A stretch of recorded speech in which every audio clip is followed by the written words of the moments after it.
Hello everyone, this is Nia from Body Royalty. I have wonderful news. After weeks and weeks and weeks of racking my brains, of working my daytime job and trying to figure out how I'm going to get my website up, it is finally launched. Hallelujah. Can I go ahead and do a little dance? Hallelujah, hallelujah, hallelujah, hallelujah, hallelujah. So, if you are interested in purchasing any of my products, please visit the link below, www.bodyroyalty.com. My products will be listed on Etsy. So, if you're not familiar with Etsy, it's kind of like eBay. You do have to sign up in order to complete the process, but it's free and very simple. One of the questions I have been asked, and I'm very honored, is if I do reviews. And I would love to do reviews on other artisans' products. The process is once you send me your product, I will send you an email that I've received it. It's going to be a two-part review. The first part is me opening up, critiquing the packaging, the design, and then the second part will be me actually using the product. So day one, I'll review and critique as I open, and then that day or the next day I'll go ahead and use your product and then do a review on that. So it's going to be a two-part review, and then I will edit and then upload as one. So it doesn't have to necessarily be soaps. It can be lotions, bath bombs, body butters, whatever the case may be. If you are interested in me reviewing your product, please send me a message here on YouTube, or if you're a Facebook fan, send a message on my Facebook. I will also have a link of my email, so that way you can go ahead and email me and I can go ahead and let you know where to send it. So I'm very excited, and I just want to thank you for those that asked me that and that were interested, whether you're selling or not. If you're not selling and you just want to, because sometimes it's best to get critiques and reviews from outside your circle, family and friends, because they're always going to tell you things look great and they love it. But you also want someone who is not close to you, who has an unbiased opinion, just to let you know what they think the public would review. And it's gonna be a,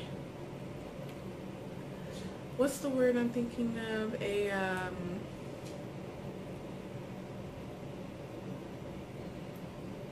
productive review, constructive, whatever the case may be, you know what I'm trying to say. So feel free to message me if you would like me to review any of your products, because I would actually love to do so. Please excuse my little fur baby in the back. She likes to make noises. She is a very jealous little fur baby and doesn't like me talking on the phone unless it's with my boo or anything like that. So when she knows I'm videotaping, she may input her own little sounds, as you might have heard if it wasn't loud enough. Back to the video. Okay, another question that I keep getting asked is the temperature pour for the melt and pour swirl technique using the cardboard. I personally do not take temperatures of my soap. How I usually do it is I will melt my soap just enough where it's completely liquid. So if I check it and there's still a couple of cubes of soap, I will take it out and just continue to stir until everything's melted. I do not melt until it's like completely piping hot, because then you will be stirring for a while to try to get it to a cooler temperature.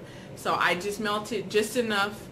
I have it in the microwave just enough to melt everything, and then I take it out and I still stir for a couple of minutes, and then I'll pour my fragrance and start the swirling process.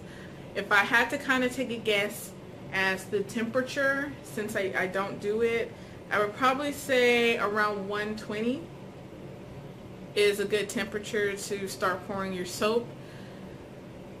If you go by your gut, just if you notice that it's starting to get thicker after you've taken it out from the microwave. So when you take it out the microwave, it's pretty thin like water.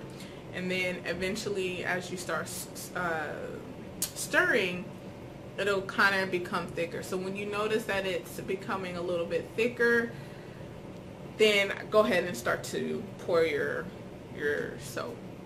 I think the lowest temperature as far as fragrance was the blood orange essential oil. I didn't realize it, but when I actually started to pour, you know, when I looked at it as I was preparing it, it was like 112. So I'm like, wow, that's kind of low. Like, are we talking about I'm gonna have to zap my soaps in the microwave a couple of times in order to keep it, you know, thin? And I did have to do it a couple times. I didn't temp it. I didn't take the temperature, but I kind of, you know, got it to where it was like really, really cool. And I actually had to zap it in the microwave a couple times. So I want to say that's the lowest temp that I've done. I think any lower than that, your soap will start to thicken. Still having questions about the cardboard. I want to say, even if you're doing two colors, like a white and a color, after the third or fourth pour, lift the cardboard up. If your liquid your soap should also help you lift the cardboard. But after every few pours, start to lift it, so that way, that's how you would get that swirling technique. And I've seen some beautiful, beautiful, beautiful melt and pour soaps made with this technique. And I want to say I did not come up with this. This is a cold process technique that I saw, and I was trying to replicate that technique in melt and pour, but I ended up getting swirls instead. So I just want to say I didn't come up with this. I don't know who really did. Thank you for it, because I really love melt and pour, but I really wanted the cold process look of it. So for those of you that are still struggling, do not give up. Continue to perfect this technique. Some have done 2 cardboards and have come up with some beautiful swirls.